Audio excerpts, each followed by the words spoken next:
Welcome to The Laws of Style, featuring conversations on creativity, fashion, and the law from the leading edge of our economy and culture. Hosted by noted fashion lawyer Douglas Hand. For this episode, I'm joined by artist and designer Walt Cassidy. Throughout the 90s, you were at the center of the New York City club kit scene. It was kind of like it's like the old Hollywood studio system. So describe your line for us and how that's evolved over time. I never approached it like, okay, we're going to do bracelets with stones and this is really hot right now and this is what the kids want. And creativity is like blood. It should always be moving and flowing. Hello, and welcome to the podcast, The Laws of Style, downloading to you from the offices of the law firm HBA, high above Bryant Park, in the Fashion District of New York City. I'm your host, Douglas Hand, fashion lawyer, fashion law professor, and self-styled, well-dressed man. For this episode, I'm joined by artist and designer Walt Cassidy. Walt, thanks for joining us today. Thank you. So, your formal education as an artist and a designer was at the School of Visual Arts here in New York. But throughout the 90s, you were at the center of the New York City club kit scene. And that was an artistic and fashion-conscious movement, which was somewhat subversive and highly colorful. They were really a definitive force in New York City, not just nightlife, but I think, in terms of artistic and fashion commentary and influence. During that time, I was actually in law school. So while our paths may not have crossed during late evenings, I was probably in the library. Okay. But you were known at the time as Wallpaper. And you had, to say the least, a look which was unique and highly personally curated. Describe your process for developing that persona and how it related to fashion. Well, I have to say that I wouldn't say it was a curated persona. I think when you're dealing with identity and expression through identity, there's different ways to approach it. I sort of see there's two main ways: coming at it from the outside going in, and then coming from the inside going out. So I think when you deal with that type of expression as a persona and as something that's curated, you're sort of setting it up as you're arriving at something from the outside and creating it.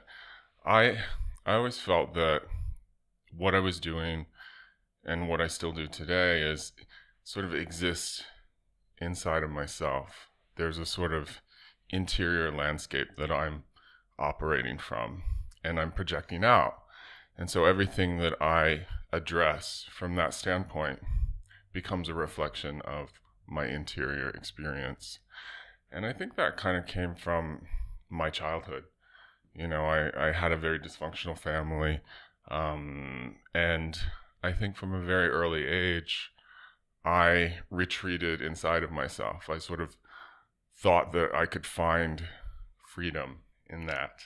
And once I found that position, that sort of very secure position as a child, everything that I put out became a reflection of that. Okay. So this character, if you will, of Wallpaper was basically, by that point I was 19 years old. And I was really just putting a name on top of something that already existed inside of me. And that existence was moving through space and finding different scenes to, explore. But the focal point was always from inside. It was never like, another example would be, say, like David Bowie. He's someone who approached creating a character almost from an academic standpoint. He took this ragbag of ideas and put them together and created this skin and then tried to sort of make sense of it, which is a really valid and interesting approach. Yeah. But that wasn't my approach. My approach was probably, was about living inside of myself. And I that wasn't strategic. It wasn't like I was 5 years old and said, "Oh, this is a very good trajectory," and exactly. I'll map my whole career around this idea. Let me meet with Mr. Gation and figure out if this fits his cast of characters. I just, I found my place inside of myself, and then as I moved through life at different ages, I came in contact with different groups of people and different experiences. When I was 15, it was punk rock, and I think I was always trying to find a family that I didn't have at home. Mm-hmm. So I would try to find those families in different scenes. And at first, my first experience with that was with the punk scene. And by the time I got to New York and I was 19 years old, it became the club kids. Right. The punk scene had certainly begun to peter out by the late 80s and early 90s. Yeah, absolutely. And I sort of had... I had left the punk scene, and I went to Kent State University for a brief moment, and I had a double major in African studies and painting.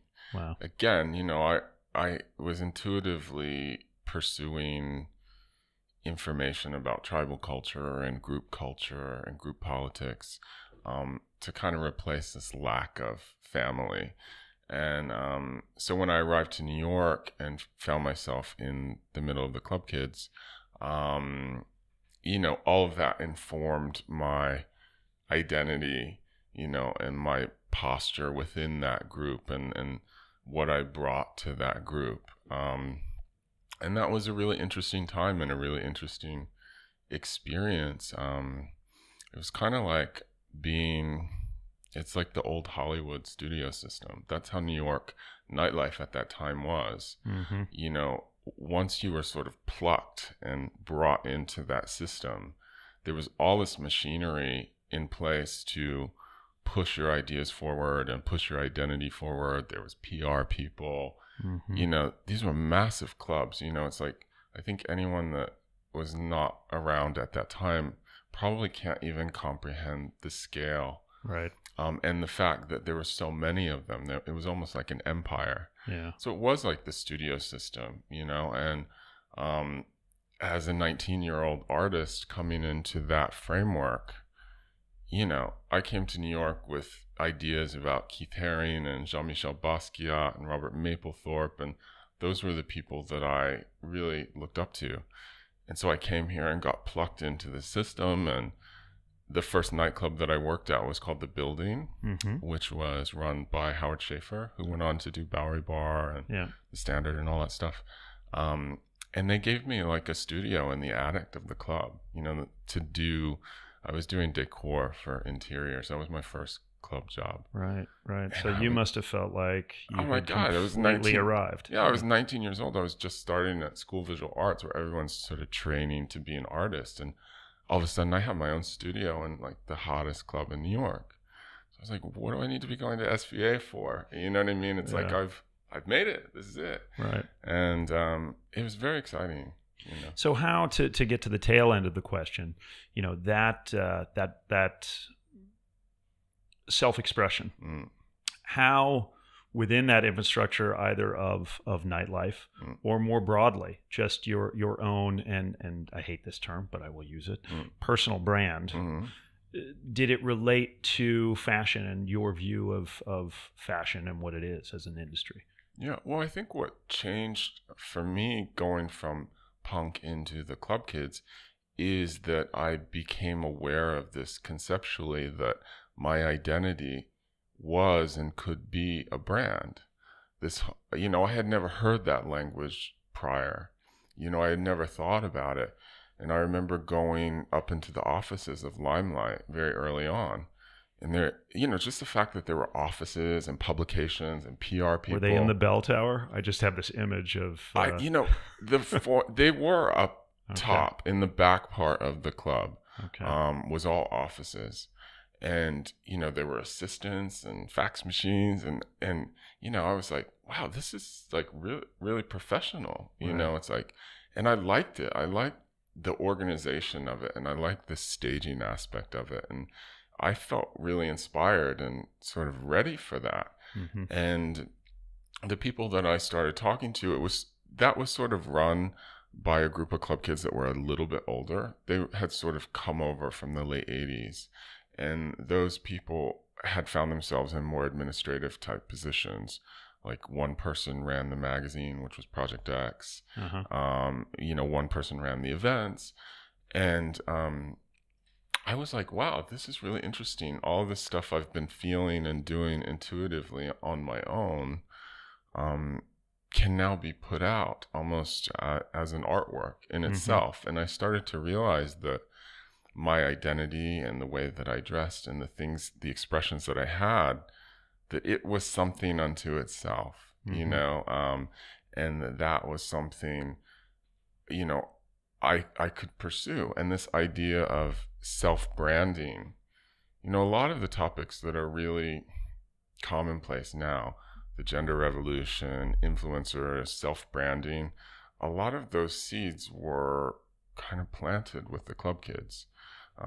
Especially, we didn't have internet at that time, but we would go on television shows like Joan Rivers, Geraldo, Jane Whitney, all of them. There was that's how people got information at that was the internet of that time, was TV talk shows. Yeah.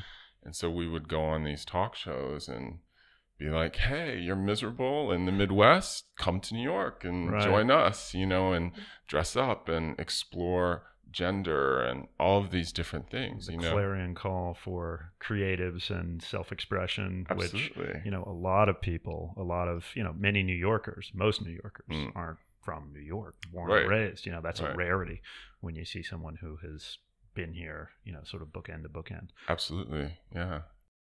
Well, you've always been recognized for your physicality, both as wallpaper and, if I may be so bold, in your current iteration, which is still the same. Yeah, I know it's still it's a continuing story. Absolutely, right? Yeah. But the optics of your look from the viewer's perspective have obviously changed. Sure. I mean, going back to wallpaper days, I saw a lean, almost sexualized feminine version of you that was slightly alien as well. Very sort of gender neutral, maybe. And today I see a more masculinized, maybe I think like Viking Earl on a vacation. But that may not be what you're putting out, but that's what I'm taking in, That's what you're projecting. So exactly, you can't control that. Right. Has the personal brand changed in a way? And is that reflected through appearance, or is this just a continuation of one story thread and much like Bowie, but again, building from inward outward, it's just life? Right.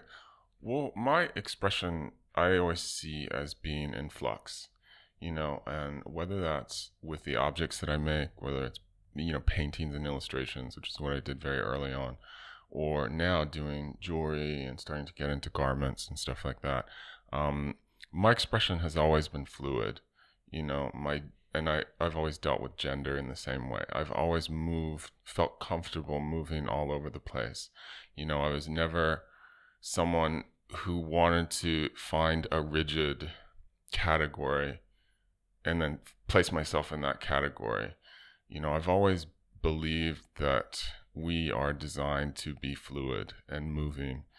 And I think creativity is like blood. It should always be moving and flowing. Whenever it starts to coagulate and clot, it becomes problematic. And I think the way I approach my life and my expression is I always try to keep it flowing. And whenever people or groups or things start to coagulate around an idea, that's an immediate sign for me to move on. So as soon as I created this expression of wallpaper and articulated it, when it became a thing that I could identify as a thing, my first instinct was to destroy it and create something new. And that's just how I'm wired, from childhood. And I think that's what defines me as an artist, is that I feel that lust, that anxiety to destroy the things that I create as a sort of cyclical thing. It's almost like an agrarian thing where you plant something, you harvest it, it breaks apart, it falls into the ground and creates seed for something new. Yeah. And that's how I've always approached the way that I look, the objects that I make, the way I live my life, is always keeping the cycle flowing. And so the fact that, you know, I'm 45 years old and I found expression in a sort of very physical, classically masculine identity, you know, the beard, a body that's got a little bit more volume.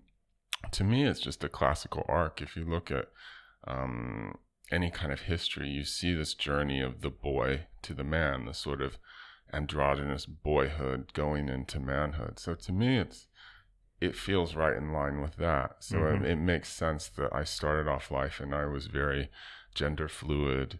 And then as I matured, I became more interested and more comfortable in a more classically masculine articulation. But I also was aware that it was an interesting response to what I had already established my identity as. Right. And that's just the mindset of an artist. It's like you become your own context. And then once you have that, you're always responding to that. That's your center point. That's your interior as an artist. But everything that I approach is as an artist, again, coming from the inside and moving out. Yeah. Well, so your artwork and perhaps your body-centric aesthetic, if I can put that label on it, and your penchant for useful objects led you to jewelry design. So describe your line for us and how that's evolved over time and directionally where you're taking it. Sure. Well, it sort of, as everything in my life has happened, it just sort of, I intuitively came to it. There was no master plan. I didn't sit down and go, okay, you know, I think it would be a really good idea to start a jewelry line. You know, I was the format I was operating in was the art world for a long time. After the club scene crumbled and that whole thing blew out, I kind of retreated into the art world because it was a much more quiet and it felt safer. And so I was involved with galleries and I placed myself within the art world. And then through that, I started doing exhibitions. And exhibitions are paced at a very specific pace. Like for me, I was doing exhibitions every 2 years. So I'd work for 2 years making sculptures and objects, exhibit them, you know, in 2 years. And then it would sit in the gallery or go on museum tours or whatever would happen. And I was really frustrated with the pace of the art world. And also I had been in it for a while and I just started to get like itchy, you know, and I was like, I need it's a to big downshift in gears from the club scene. Yeah, sure. Somewhat absolutely. monastic. And for a time period, I needed that. Yeah. I really needed that. But then, you know, everything, it's like a clock. It goes around and around. And so it came full circle and I was like, you know, I need to change the tempo, you know, and this was also sort of in the early days of Instagram. And, you know, I was like, you know what, I just want to make something every day, pop it online and get that immediate response. So, and also I was working in sculpture and my sculptures were very decorative and kind of design oriented. And my art dealers at the time were very nervous about that. They were always trying to steer my work back to the conceptual and away from anything decorative. And so me being very rebellious, you know, and sort of contrarian in nature, I was like, oh, you don't like the decorative elements, I'll make them more decorative. You know, oh, you don't like that? Well, why don't I go ahead and do jewelry? You know, then that's really going to throw you. And I just started doing it. And it was a way of testing materials on a small scale. So it was less of a commitment than doing a big sculpture that took 6 months to do. Right. I could do a bracelet in a day or 2 days or whatever and just figure it out, pop it online and get a response. And it created this tempo and this rhythm and energy exchange that I was really hungry for. Somehow those pictures on Instagram ended up at Vogue, you know, and Mark Holgate saw them and they called me into Vogue and they wanted to see my jewelry. And I was like, oh, wait. I wasn't. Is Vogue relevant in this industry? Well, I was like, wow, Vogue is great, but there's no plan. Right. I'm not really a brand. They must be really confused or really wrong. But, being the adventurer that I am, I was like, my friend who is a model, I said, come on, April, we'll just get a bag of drag and go to Vogue and I'll put the jewelry on you and let's just see what happens. I'm sure they're just going to kick us out. And it was quite the opposite. I also went there thinking, oh, Vogue is very tough and very stern and very, there's all these ideas about Vogue. And when I got there, there was so much warmth. And, I met with Mark and then he called all of these different people into the office. And all of a sudden I was surrounded by people and we had all my jewelry on the table and people were trying it on. And there was all this energy and warmth. And I was just like looking at my friend April, and we were just kind of going, wow, this is incredible. It's amazing. And I was just like, can you guys just be my art dealers? Because you're so much more warm. And I like this. You know what I mean? I like this. And from that point on, they profiled the jewelry and it just kind of took on a life of its own without me ever really planning it I never approached it like, okay, we're going to do bracelets with stones and this is really hot right now and this is what the kids want. And what materials were you working with at that time, and has that changed over time based on any commercial realities that you've seen as the brand has grown? Yeah, that has changed over time, and that's when I first started out and started thinking about jewelry conceptually. I thought that most people were. I realized when I started looking at jewelry, which even back to the wallpaper days, I was always giving jewelry. I just didn't think about it, So when I looked back, when I started making jewelry, I was like, oh, wait a minute, I did this and I already did that and I did that without even thinking about it. And my thing, I thought most people created jewelry from a luxury perspective. Right. And that, oh, what's the piece of jewelry you would make for the person who has everything? You know what I mean? I was like, I want to make jewelry for the person who has nothing, for the person that is walking along a path and they see something in the dirt and they pick it up and they hold on to it and it gives them strength. It has some sort of talismanic value. Mm-hmm. And I thought that's why I always wore jewelry, as a sort of talismanic gesture, which went back to my studies of African studies. I was going to ask. It makes sense that loop would be absolutely filled. So that's a very clear line between what I studied and learned about and how that became relevant in my practice and in my branding and the development of jewelry.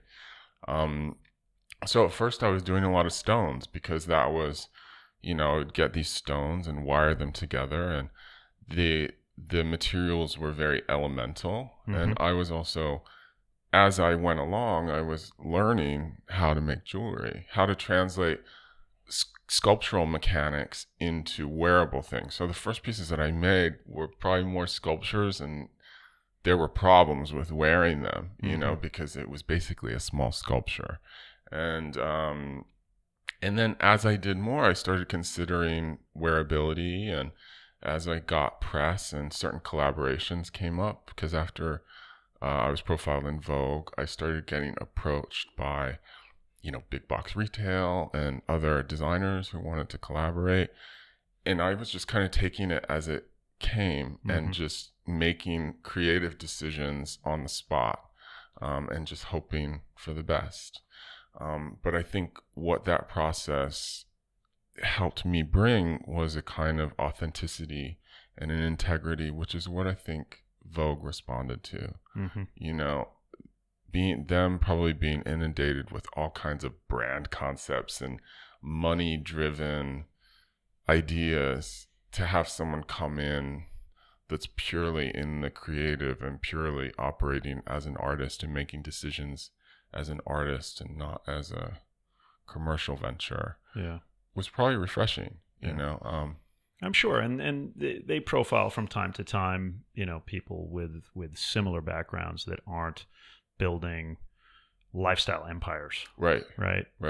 Which that's okay too. You know exactly. what I mean? It's just there's enough room for everybody. I really believe that. Right. But I do think, the folks at Vogue and Condé Nast in general are highly attuned and I think drawn to those stories that do have an artistic bent as opposed to a purely commercial one. Right. Because those are just the more interesting stories. Sure. So I'll ask, I know the answer, but were you designing for women or men, or was that a fluid concept as you comprised? Well, it was fluid because, I'm very selfish in what I do, in that I do everything for myself, on myself. And being that I see myself as fluid, even though people perceive me, they sort of see these hallmarks of masculinity. It's like, oh, you're 6'3", you're 220 pounds, you got a beard, you got a deep voice, you got tattoos, man. But, inside of great podcast voice as well. Inside of this shell is still that that very gender neutral little gothy, character is also inside of me, and they're working together. But because the jewelry that I made, I would make it for myself, and then I would adjust it to the people who were interested in it. I would size it or resize it or deal with those situations as they arrived. And I also, the thing too about what I was doing is I never, and still don't, deal with the people who invest in my work as shoppers. I treat them as collectors, which is more me operating within an art world vernacular. Mm-hmm. But I think that when you approach the people that come to your work and invest in your work, you can treat them as a shopper, or you can treat them as a collector, and they're two very different perspectives. Yeah, shoppers expect sales. Right. Collectors don't. Right. Well, there's also a detachment from shopping versus collecting. There's a lack of intimacy. A shopper, that is an idea that's based on efficiency and transactional and acquisitions, relationship. Collecting. A collector and an artist relationship is very intimate in that the two parties share this object and they both mutually live inside of this object that you've created. And to me, it's one of the most tender and intimate relationships that they are. And that's very exciting for me. But, I'm always trying to temper that with the reality that I have created a jewelry brand. And I'm sort of operating within that at the same time, but I'm trying to bring to it the integrity that I feel that I have with all of my work. And with the gender neutral, unisex type of approach, I think we've just arrived at that point in time where the general public is understanding that fluidity, or they're starting to understand. There's a lot more hints to it that this idea of fluidity and individuality is really what we are in our pure sense. I don't think anyone, no matter how they're perceived, we all operate within a fluid gender spectrum. And at times we find ourselves at different points on that spectrum. And that's naturally how we are as human animals. Mm-hmm. And also this idea that people can move through the world as an individual and less aligned to a group. Again, going back to this idea of, a group is when something coagulates around an idea. It sort of starts to smother it, in my mind. Mm. So the goal is always to bring the energy back to an individual stance.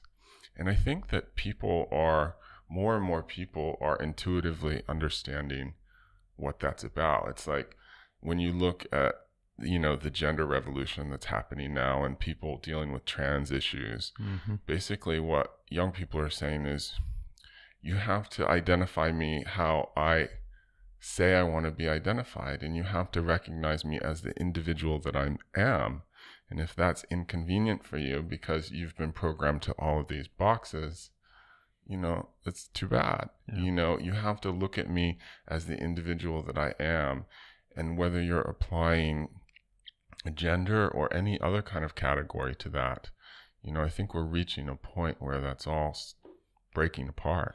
Well, and it's interesting because to bring it to business and commerce, the marketplace is responding to that, albeit probably slower than it should. There are a lot of impediments to quick action in the traditional marketplace, which is to say we have seen a proliferation of gender fluid or unisex apparel design. But if you walk into a Nordstrom's or a Barney's, I mean, there's a women's section and there's a men's section, and buyers, there is no specific buyer for a unisex option. There is no specific place in the store to place that option. And, that needs to evolve. Obviously, brands and this has been sort of a creature of our times that through social media and online platforms, brands can now sell directly to consumers. And that's the conduit through which I think we have seen a lot of these brands succeed, because they don't have to fight against a system that is somewhat stacked against them in terms of providing them with the platform to actually engage with consumers. Absolutely. Jewelry, as distinct from apparel, does enjoy just the fact that you don't need as much square footage on the floor to show it. And you often see men's offerings right next to women's, and that's not, in the minds of any consumers, odd. But how do you feel your brand has been perceived as one that is not designed specifically for men or women? And has that been a problem as you've been approached by buyers or retailers that you sell through? Well, when I started getting the level of press that I've gotten, which is just kind of a fluke, I don't know how it really happened, but I do think it happened because I do think there is integrity to what I do. But I started getting approached by big box retailers and conventional retailers and large umbrella brands that wanted to carry me as a third party brand and things like that. And at first I was so flattered and I was like, wow, how do I make it work? Isn't this amazing that this massive retail outlet or whatever, this big box retail, approached me and they want to carry my jewelry.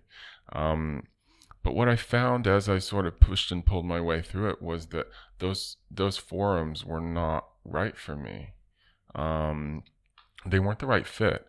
And I started discovering some smaller, more concept store type of outlets and formats that were really interesting to me, because it wasn't like a buyer came and bought X number of pieces and then in a way, the big box retail reminded me of the gallery world.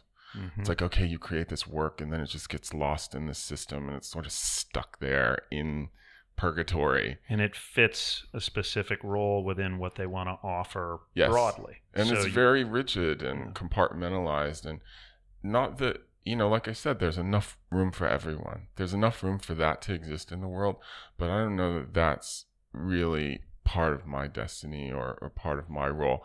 And I started to meet young retailers who were doing small sort of curated concept stores. There's one in New York called Maison 10, which I sell with. And then also in Mexico City, this place called The Feathered. And, they have really intimate contact with the brands that they carry. And they foster and allow them to move around in very individualistic ways. But again, having that kind of retail experience for me is sort of the same way. It's like shoppers versus collectors, but you put that into a retail format.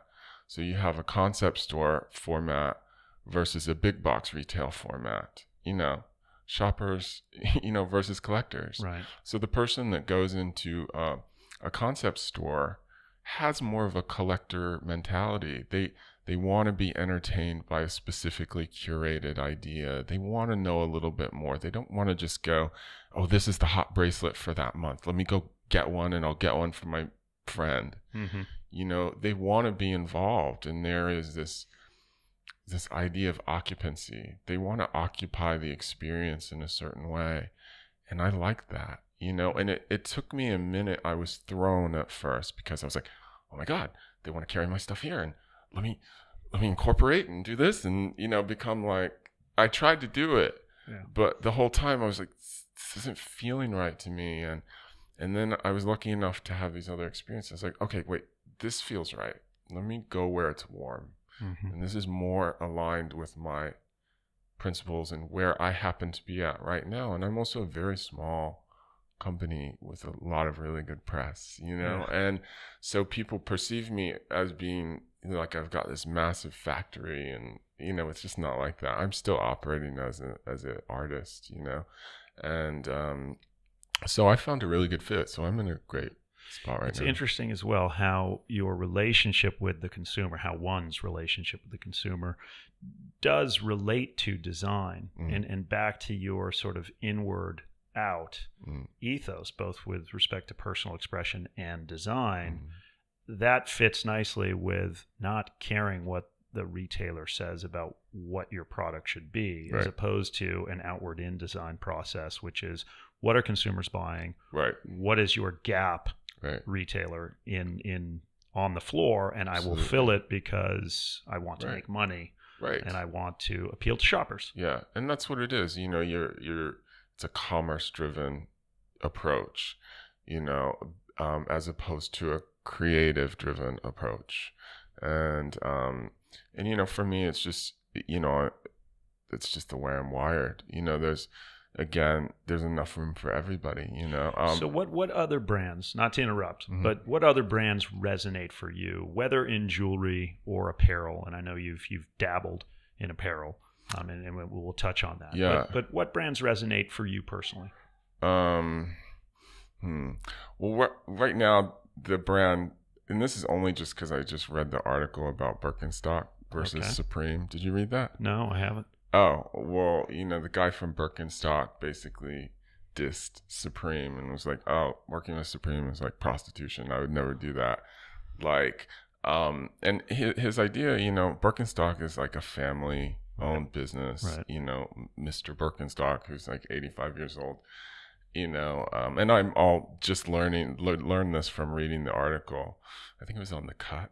And, and he basically was like, no, you know, I don't want to collaborate with Supreme. You know, I don't want Birkenstock. You know, it's like kind of selling out in a weird way. And, you know, I thought that was really interesting. I was like, all right, you know, point there. And I noticed you have what appear to be Tevas on, though. Yeah. We'll get into what you're wearing. These are Camper. I really like Camper. I sort of fell into paying attention to that brand maybe like 2 summers ago. And I don't know, for whatever reason, I was like, oh, okay, I can get down with those. Because I didn't want to do like a Birkenstock sandal, because that was so much of, you know, Birkenstock was originally carried in like health food stores and was like really crunchy, really no-cow, crunchy, sort of. So I already had the Birkenstock experience when I was like very political. I was like a political punk, so I had that granola kind of vibe. And but that kind of language, that sort of, I'm drawn to contrarian approaches. I like when someone sees that there's a system that exists or a box that exists, and their agenda is to break that apart, you know. And so that gesture, wherever it leads, is always interesting to me. And also, I really like, there's a woman, I can't remember her name, speaking of sandals, she's a really famous woman. She had a tiny little shop on like 4th Street downtown. And she makes sandals and belts since like the 60s. I don't know if she's still there, but I remember reading an interview with her, and I thought what she was doing was very charming and had a lot of integrity. I like small, sort of family-based. Again, I think, you know, I'm always yearning for the family, the idea of family, because I didn't have it growing up. So even in my business practices and in my approach to branding, there's still that sort of child inside of me that's seeking to create a family, and when I look at a brand like Birkenstock, which is a family brand, or even brands like Tiffany's, which is a huge, massive thing, but it originally started out as a family brand. It's like, okay, the brother's going to make the lamps and then make the jewelry. The European houses, the strongest ones. Yeah. I mean, Gucci is a family business. Absolutely. Most of those strong legacy houses started as and are still owned, whether it's partially or still outright by the family. Right. Obviously, some of them have taken a more consumer-facing approach, and that makes sense for certain families. Yeah. Other families may view their legacy as one of, I actually want my children not to be drafting disclosure statements for the next debt offering, and still focused on leatherwork or jewelry, and neither of those is wrong. Right. But this idea that you can't grow and maintain integrity at the same time, I think is a little absurd. I think if you are and yourself as an artist creating things, or as a designer creating things, if your frequency is tuned correctly, every project that you approach, no matter how small or big, commercial or non-commercial it is, as long as you stay true to that inner frequency, you're going to bring that integrity to that. So, it is possible to do very broad, accessible projects, and design, and still bring that integrity with it. As a creative person and as an artist, you're always just making creative decisions as you go along. So if you have your center and you're presented with a very big, broad commercial project, as long as you maintain your center within that, you're always going to be making decisions based on that integrity. Yeah. And that integrity is going to bleed into the project. Scale it doesn't really matter. You know what I mean? We've been conditioned to think, scale and commerciality, they're all kind of like the same thing. It's not what you do, it's the way that you do it, basically. So we've talked about your sandals, but on to our R4W questions, which for the folks that aren't watching on YouTube is a constant feature of the podcast. The first W being, what are you wearing? And then we'll proceed to who is it designed by, what season, what season is it from, and why are you wearing it? So I'll let you tackle all four of those at once, because you have a fairly modest amount of apparel on right now. Yes. Yeah. I mean, this is a lot for me. I'd rather be naked with some jewelry, right. Going back, my tribal approach. All the jewelry is Walt Cassidy Studio. You can't really see the earrings. No, but I dig that. It's a sword through your ear. It's a dagger. Yeah. Okay. So those are really interesting. Those are new earrings. How can one tell the difference between a sword and a dagger? Size. Okay. Proportion. Size. Yeah. I just meant in that. Is there a handle size? A dagger's a one-handed weapon. Well, I think a sword, a blade size in relation to the handle. Okay. Different. Like a dagger is shorter. Yeah. Dagger is sort of like in between a knife and a sword. Right. So these are daggers, and the idea, I was remembering, there's an alphabet of daggers, which is an occult alphabet that I first learned about. There's a book, I think it's called Sex and Rockets. It was written about Jack Parsons, who is the guy who created rocket fuel that took us to the moon. Yeah. And he was a big follower of Aleister Crowley. And they used to communicate in this coded alphabet of daggers. I gotta get my hands on that. It's beautiful. It's a beautiful alphabet, and it must be on every tattoo parlor's. Yeah, you can find it. I mean, I haven't seen a lot of it. I remember in around 2000, I used to run around with this singer guy named Rufus Wainwright, and I remember I made some T-shirts for him, just sort of like a limited edition, just like 20 or 30 T-shirts. And I spelled his name in this alphabet of daggers, so you couldn't read it. So the record company was like, we don't get it. And but whoever has those shirts, I think I still have one. and I was remembering that alphabet, and I was trying to think of a new stud, you know, and with my earrings, a lot of people have said, oh, you know, formally when you think of earrings, like most men have a hesitance to wear anything that drops or dangles. Mm-hmm. You know, that's sort of perceived as feminine. And so I've had a lot of guys come to me and say, thank you for creating like a masculine dangling earring. And also, you know, formally I'm always trying to go, okay, well, let's do a stud. Let's do what's our take on a hoop? You know, I like tradition. You know, I don't really see myself as like an avant-garde person, even though I'm put in that box sometimes. I'm more of a traditionalist. You know, I like tradition. Again, I'm always searching for that family effect. And so I think in terms of like, okay, how can we do an interesting hoop and do an interesting stud?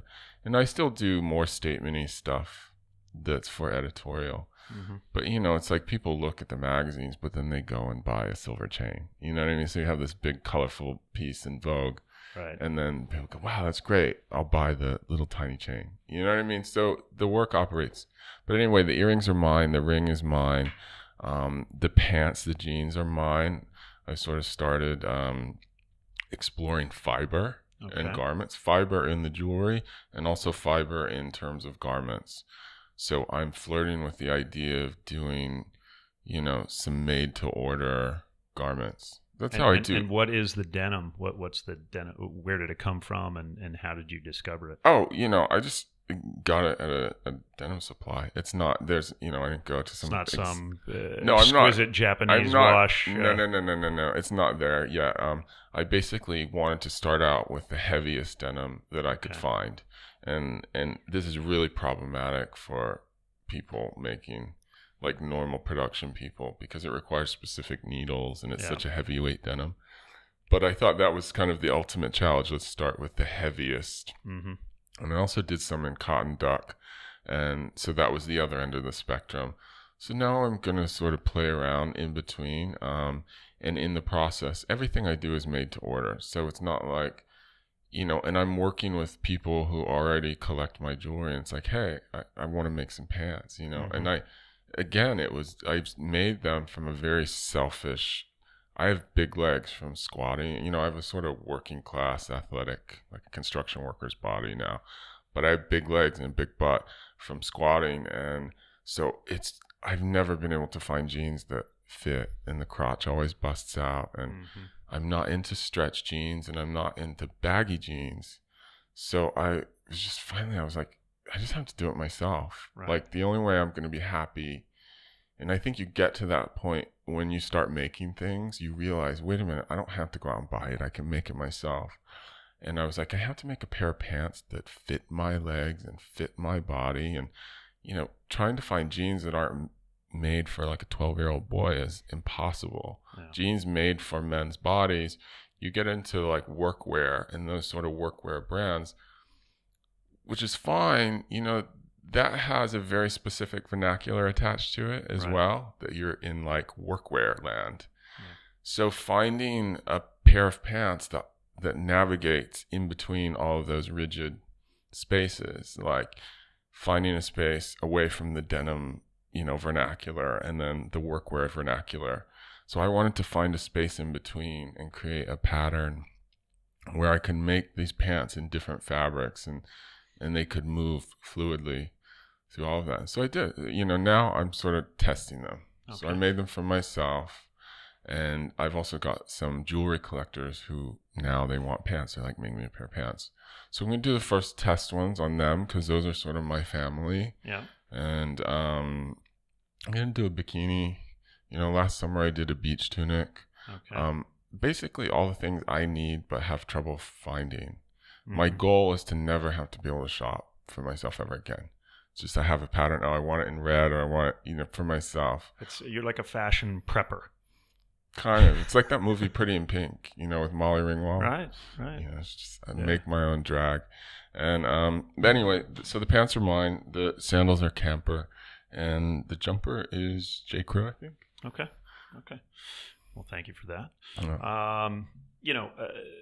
we've gone through really your design process. You started talking about your movement into apparel. Is that part of a broader movement to creating the Walt Cassidy lifestyle brand, even if it is still niche and micro, or is that just, again, based on selfishness and recognizing that you can do it and therefore you will, and based on your history, people buy what you make for yourself because the inward out design process resonates with people? Absolutely. Well, I guess different people, for me, I always just, again, keep it focused on myself. As soon as you start making creative decisions based on any kind of group analysis, I think you run into problems. I think as long as you stay focused on your own individual, if you trust that you really are an artist, and you stay focused on your own curiosities and your own formal needs, which is what my design is based on, my curiosity and my personal formal needs. I needed a pair of pants. I needed a beach tunic. I need a bikini. So, I pursue those things as they are. You know what I mean? There's not like a broad concept. And so I'm not really thinking in terms of lifestyle brands, but I'm okay to just make things and see what happens. To make objects that have soul and that have integrity and allow whatever happens with those to happen. That's what I learned in my experience with jewelry, is just show up, be present, take action, articulate your creativity or your vision, and let the cards fall where they may. I'm not opposed to growth. I'm not opposed to larger scale in production, but right now I'm really enjoying a kind of made to order framework, and that it doesn't feel overwhelming to me, and so I feel like I can occupy that space and I can articulate my creativity comfortably in that framework and just see what happens. You know what I mean? See where it goes. For me, I have to live inside of the experience, so and also I don't even really see it as an artist. I don't see it as me like a garment industry, like I'm going into the garment industry. To me, it's about fiber. Like I see it as an exploration of fiber. Fiber. So even the jewelry, a lot of the jewelry that I make that's really popular with editorial, I used a lot of colored vinyl and also a lot of plastics in that work, the work that got a lot of press. So somewhere I was carrying a bit of guilt about that in terms of sustainability. So I decided that I wanted to try to pursue making jewelry that could cut through on an editorial level, which is color and volume. That's what editors like. That's what works in magazines. So I wanted to keep satisfying my editors and giving them that quality of work, but could I do it with sustainable materials? So even switching from, nylon coated wires to string beads on to 100% cotton fiber, I'm actually getting into hand braiding cords and stuff like that. And it's all 100% cotton, and cutting a lot of the pieces out of wood and exploring painting and staining. So I'm hoping, I don't know where that's going to lead, but that's also tied to my interest in garments, and the connecting point is fiber. As an artist, I'm interested in the material of fiber, and it's unfamiliar to me.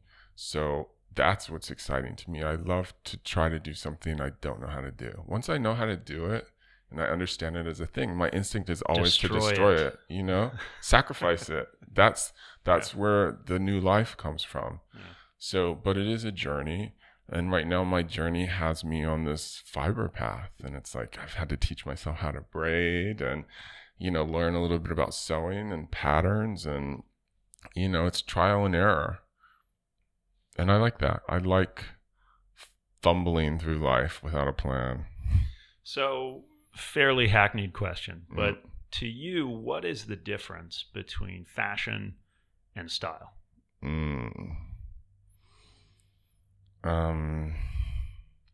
The difference between fashion and style is probably that same dichotomy of, what did we establish earlier? It's basically commerce. The difference is commerce, I think, between fashion and style, and also it is that dichotomy of approaching something from the outside going in or the inside going out. Mm-hmm. I think style is something that does come from the inside and moves outward.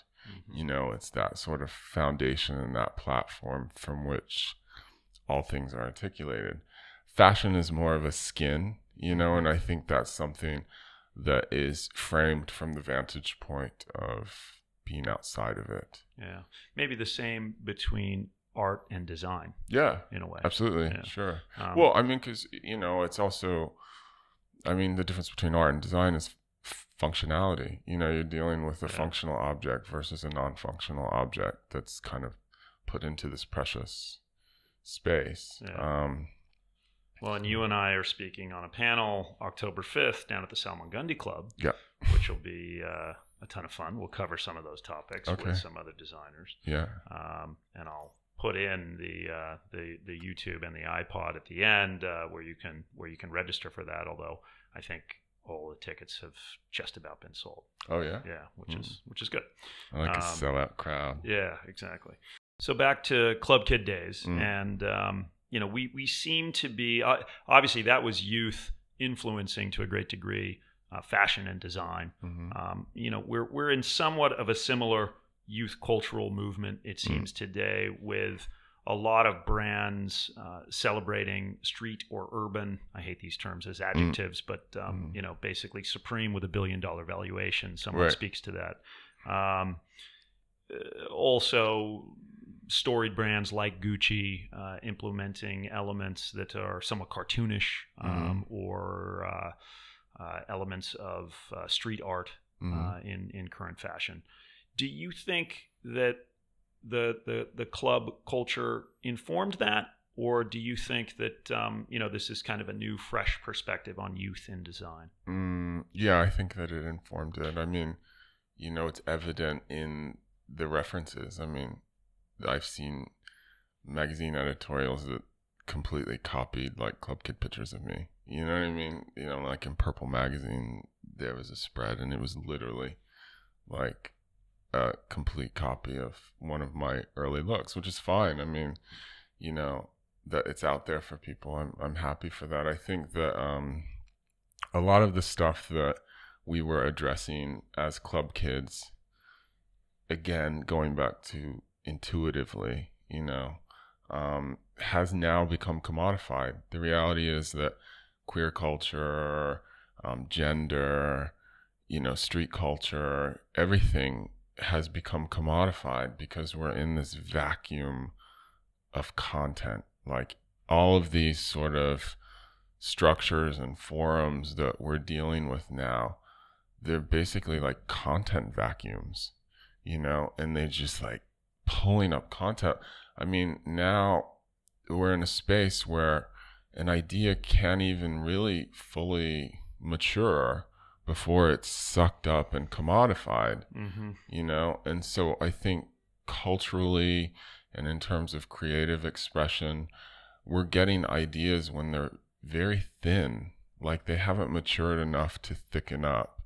And so a lot of the information that we're getting visually through editorials, through youth culture, it's thin. It doesn't have the substance that now, looking back at the time period when I was young and 19 and on the street and in the clubs, I had time for my ideas to mature and gain weight and settle. You know what I mean? Now it's like everything is pumped out so quickly that there is this aspect of that it's disposable. Yeah, interesting. And you're obviously speaking to the breadth of media power in social media feeds and influencer, with multiple millions of followers. Do you look at your feeds in that way and exercise some restraint with respect to what you may post, based on the knowledge that if it's just a current thought or the kernel of something that might or might not be relevant to you as an artist or to your line, that you don't want to put it out there in its, gestational form. Right. Yeah. I mean, my approach to social media is probably pretty self-sabotaging, in that I approach it as an ongoing conversation that I'm having with people. I don't think about content that I put about whether it's on brand or on point. I think a lot of the Instagram kids and influencer kids, again, they're really approaching it from the outside going in.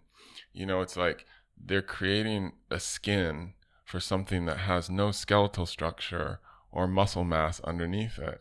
So you can destroy it just by blowing on it. Mm-hmm. You know what I mean? It doesn't have any roots, and that's okay. Again, hey, everybody's in the game. You know what I mean? Like, good luck to you. But I think that a lot of the expressions and a lot of things that we're seeing and experiencing, I think there's a lot of disappointment in the world, like people feeling like, well, okay, could sort of be entertained by that, but, and this is not to, invest too much in. I think nostalgia is a really slippery slope. I think it's important to continue moving from the present forward. I think nostalgia is really good for books and movies and exhibitions, you know what I mean? But some people get stuck in nostalgia, and I'm not that person that's stuck in the 90s, but I can understand how it was configured in a way. The 90s was our last experience of analog culture. And I think people romanticize that period, and I see that like being referenced so much now, because it was pure in a sense, and because it had this content and breadth that we're not really seeing now. Everything is so heavily commodified. Yeah. Everything, even like queer culture, which is something that I come out of, it's different, you know what I mean? The vantage point is completely different, and people are approaching it as product, and as commodity, and it's going to be interesting to see where it goes. Yeah. It's like you have to just kind of ride it out, and I think that the universe and the world, as a gesture of evolution, naturally balances itself out, whether it's politics or fashion or, there is this natural order that things get juggled back and forth, and, whatever doesn't have a strong constitution is going to break apart and fall away. I don't know what's going to happen with the influencer culture. I feel that my sense of operating in the world is I feel like it's kind of falling, you know what I mean? The transparency of it is sort of dissipating. Yeah. So within our sort of bubble of New York and circles of creators, we've already kind of moving forward. So that fodder is now with like big box companies. They're still feeding off of something that's kind of dead, like a creative community. Yeah. It's a regulated mode of promotion at this point. Well, and also Instagram, as I understand it, is basically moving towards an Amazon format. I mean, I've even heard talk that there's going to be direct shopping on Instagram. That's certainly a better way for them to make money than they've done to date. Right. And it does seem like everything's being sort of driven in that direction, even from the point when they started creating the algorithms and everything was no longer in sequence, in time sequence. Right. They started prioritizing posts. That drove me nuts. That was, to me, that was the end of Instagram. So as a creative person, Instagram as a format used to really serve me when it was chronological, because my content as like a small, tiny little creator in New York would get to places like Vogue, now I don't know that it would, and so I think its utility as a format has changed, and the people, once things get bought and commodified, it's dead, you know what I mean? So somewhere there's other things happening, and developing, and that will exist in a space. I'm sure, we're not going to stop hearing about influencers, but I think inside the creative community, there's a sort of eye roll, and people who work I was just had my hair cut the other day by a friend who was doing a shoot, and all the models were like Instagram models. And it was interesting talking, and he was someone who had worked with, real models, like back in the day, right. Right. Who developed their careers, it was like nuts and bolts. They sort of worked it out and built their career off of that skeletal structure that I'm talking about. You build it from the inside out, right. And then you have the skin to finish it off, but you have the skeleton inside to support it. And now these models, he said like 3 girls walked off of set just because the hair that he did was not on point with their self-branding. You know what I mean? Normally, like a model's like, oh, you want to do ugly hair on me? I don't care. Just send me the check. I'll do it. I'll work it and make it come to life. Yeah. That's my job as a model, is to take your vision and bring it to life. And that's my responsibility. Yeah. But he was saying that these young women they didn't care. You know what I mean? It's like their commitment was to their own, personal brand. Hard to promote something, as a team, or to hire a group to perform a function when, it's kind of a me first right amalgam. But there is something too that's, this idea of the individual. Like there is a part of that I like. Yeah. There's something in the fact that these models are like, oh, this is not on point with my brand. I'm walking. You know what I mean? Yeah. There's something about that I like. I don't know that their agenda is really what I'm seeing in that. I'm sort of projecting my own thing into that.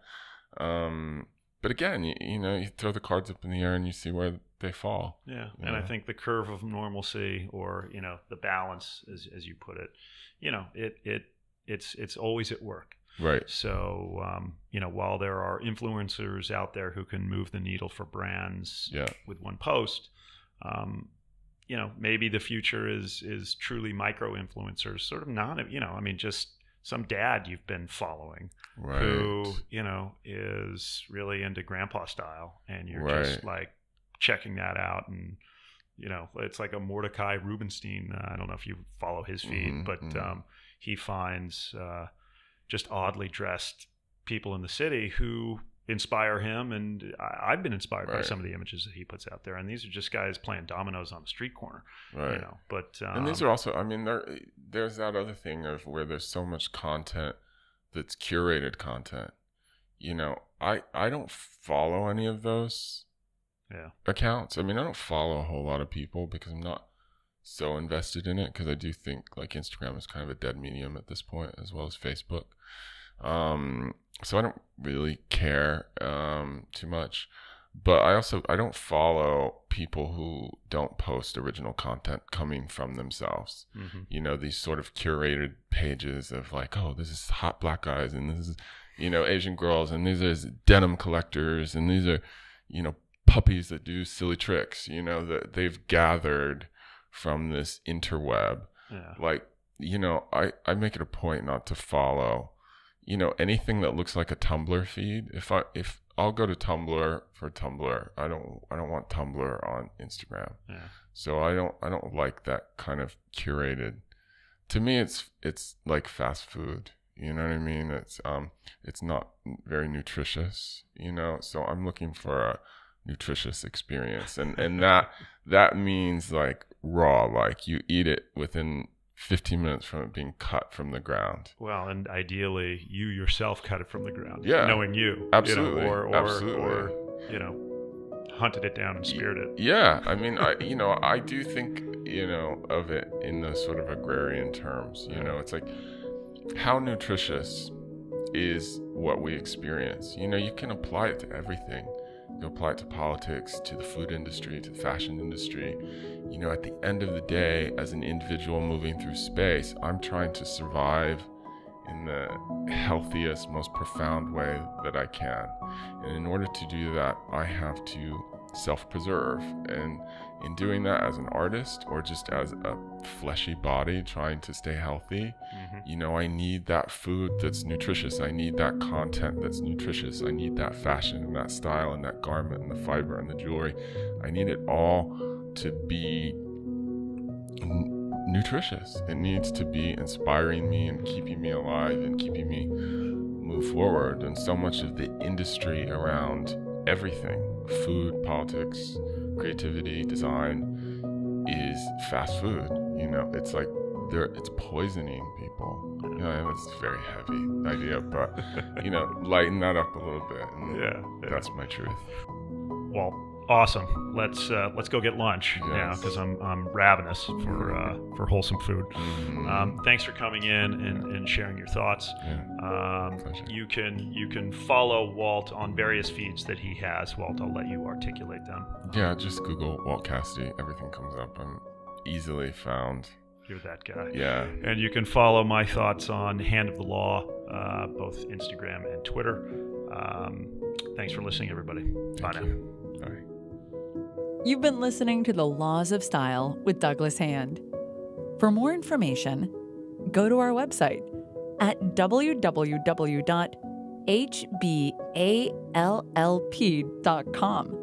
And you can also follow us on Instagram and Twitter at Hand of the Law. Thank you for tuning in, and stay stylish.